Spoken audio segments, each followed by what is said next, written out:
Hello everyone, welcome back to my channel. આજે આપણે આ વિડીયોમાં પંક્ચુએશનને ડિસ્કસ કરશું. તો પહેલા પંક્ચુએશન એટલે શું? તો કે વાક્યમાં જે બધા વિરામ ચિહ્નો આવે છે એને ઇંગ્લિશમાં પંક્ચુએશન કહેવાય છે.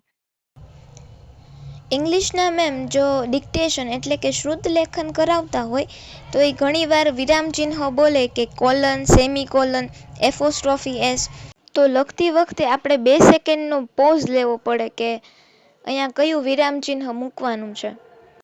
તો આ બધા જ પંક્ચુએશનનો ઉપયોગ કેવી રીતે કરાય, કેવી રીતે લખાય, એ બધું જ આપણે એક્ઝામ્પલ દ્વારા સમજીશું. તો ચાલો શરૂ કરીએ. સૌથી પહેલું ચિહ્ન છે પીરિયડ એટલે કે પૂર્ણવિરામ. A period is used at the end of the statement. પૂર્ણવિરામ છે એનો ઉપયોગ હંમેશા વાક્ય પૂરું થાય ત્યારબાદ કરવામાં આવે છે. એક્ઝામ્પલ જોઈએ તો today I learn how to use a period in a sentence. આ એક વાક્ય છે અને આ વાક્ય પૂરું થઈ ગયું ત્યારબાદ નાનકડું ટપકું એટલે કે પૂર્ણવિરામ કરવામાં આવ્યું છે. તો જ્યારે એક અર્થપૂર્ણ વાક્ય પૂરું થાય ત્યારે પૂર્ણવિરામનો ઉપયોગ કરવામાં આવે છે અને એને ઇંગ્લિશમાં પીરિયડ કહેવામાં આવે છે. નેક્સ્ટ જોઈએ તો છે એક્સક્લેમેશન પોઈન્ટ એટલે કે ઉદ્ગાર ચિહ્ન. એનો ઉપયોગ જોઈએ તો an exclamation point is used to show excitement or emphasis at the end of sentence. Example છે I can't believe how a great of a day it is today. તો જ્યારે પણ વાક્યમાં એક્સાઇટમેન્ટ કે પછી જોઈ દર્શાવવું હોય તો એક્સક્લેમેશન માર્કનો ઉપયોગ થાય છે. અહીંયા જો ઉદાહરણ તરીકે લીધું છે વાવ. એવી રીતે આ એક્સાઇટમેન્ટ કે જોઈ માટે પણ ઉપયોગમાં લેવાય છે અને સોરો કે પછી દુઃખ માટે પણ ઉપયોગમાં લેવાય છે. ઘણી વખત આપણે વાક્યમાં જોયું હોય તો ઓ કે પછી અલાસ એવા શબ્દોનો ઉપયોગ થયો હોય એની બાજુમાં એક્સક્લેમેશન માર્ક લખેલું હોય છે. આવા શબ્દો છે એ દુઃખ દર્શાવે છે. નેક્સ્ટ જોઈએ તો છે ક્વેશ્ચન માર્ક એટલે કે પ્રશ્નાર્થ ચિહ્ન. A question mark is used at the end of a question. પ્રશ્નાર્થ ચિહ્નનો ઉપયોગ હંમેશા પ્રશ્ન પૂરો થઈ ગયા બાદ કરવામાં આવે છે. એક્ઝામ્પલ જોઈએ તો વોટ્સ યોર નેમ એટલે તમારું નામ શું છે, તો એ પ્રશ્ન છે તો એમાં છેલ્લે ક્વેશ્ચન માર્ક એડ કરેલો છે. પછી છે કોમા એટલે કે અલ્પવિરામ. એનું નામ જ દર્શાવે છે કે અહીંયા અલ્પ વિરામ એટલે કે નાનકડો એવો વિરામ લેવાનો છે. જ્યારે પણ અલ્પવિરામ આવે એટલે વાક્ય વાંચતી વખતે જ્યાં અલ્પવિરામ હોય ત્યાં થોડીક વખત એવું અટકવાનું હોય છે. A comma is used to separate phrases or items in a list. બે અલગ વાક્યને સેપરેટ કરે છે, અલગ પાડે છે. એક્ઝામ્પલ જોઈએ તો I need to buy an apple, an orange and a banana.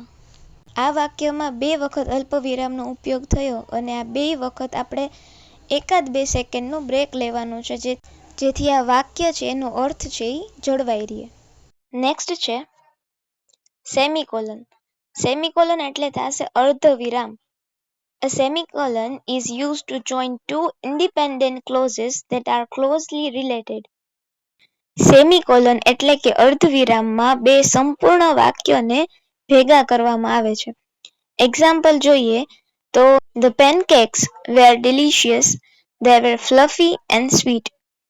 પહેલું જ જો વાક્ય આપણે જોઈ તો pancakes were delicious. જો અહીંયા જ અર્ધવિરામની જગ્યાએ પૂર્ણવિરામ હોય તો એ વાક્ય છે એ અર્થપૂર્ણ જ છે.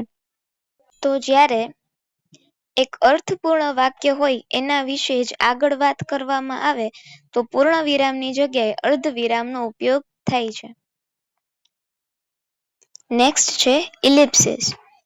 A punctuation mark of 3 dots that shows an omission of words represent a pause or suggest there is something left unsaid.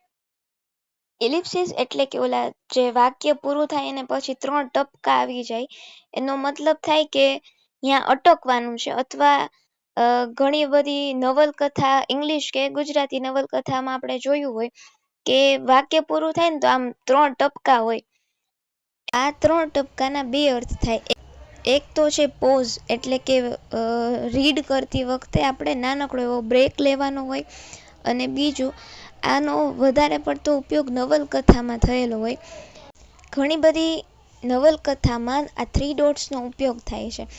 જ્યારે લેખકને કોઈ પાત્ર વિશે કે પછી ડાયલોગ્સમાં ઘણું બધું લખવું હોય પણ એ લખી ના શકે ત્યારે 3 ડોટ્સનો એ ઉપયોગ કરે છે. પછી એ લેખક શું કહેવા માંગે છે એનો સંપૂર્ણ આધાર વાંચનારના વિચારો પર રાખે છે. એનું ઉદાહરણ જોઈએ તો a weeks later I finally found my shoe. ઘણા અઠવાડિયા પછી મને મારું શૂ મળ્યું. તો આ સમયગાળો દર્શાવવા માટે 3 ડોટ્સનો ઉપયોગ કરેલો છે. કોટેશન માર્કને ગુજરાતીમાં કહેવાય અવતરણ ચિહ્ન. Quotation marks are used to mark the beginning and end of a quote or to show speech used in sentence. જ્યારે વાક્યમાં કોઈ વ્યક્તિ બોલે છે એવું દર્શાવવું હોય ત્યારે કોટેશન માર્ક એટલે કે અવતરણ ચિહ્નનો ઉપયોગ કરવામાં આવે છે. એક્ઝામ્પલ જોઈએ તો I am excited to go to the zoo this weekend, exclaimed Molly.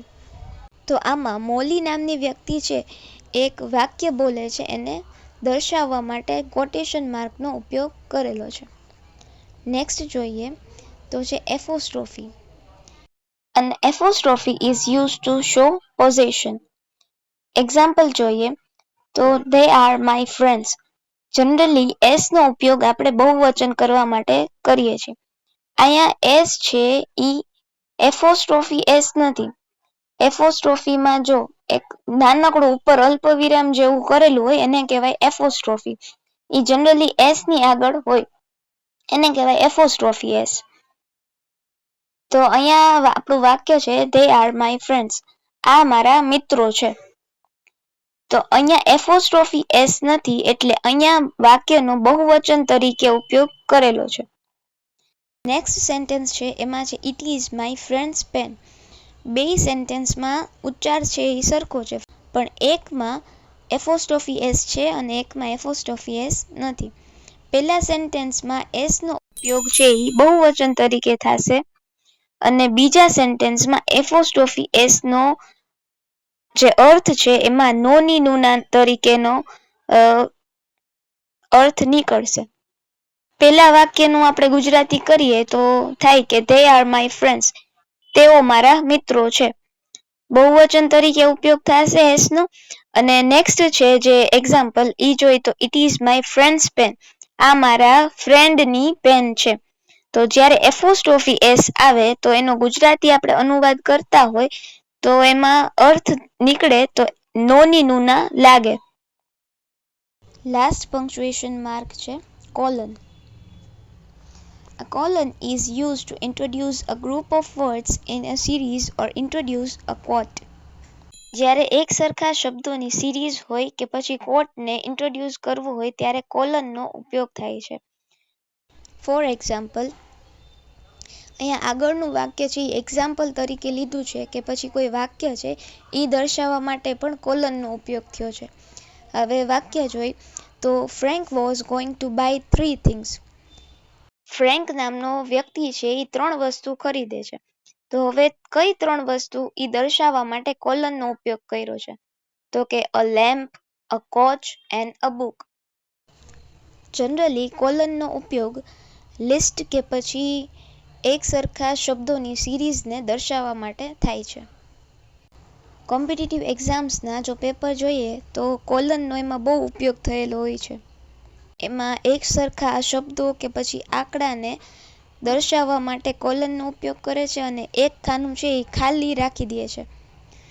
પછી એ ક્વેશ્ચનને આપણે સમજવાનો કે આમાં કઈ એક સરખી સિરીઝ છે અને કઈ વસ્તુ છે એ આમાંથી જુદી પડે છે. એના આધારે એનો આન્સર છે એ નક્કી થાય છે. તો આજ માટે આટલું જ. If you found it helpful then do like, share and subscribe the channel. Thank you for watching.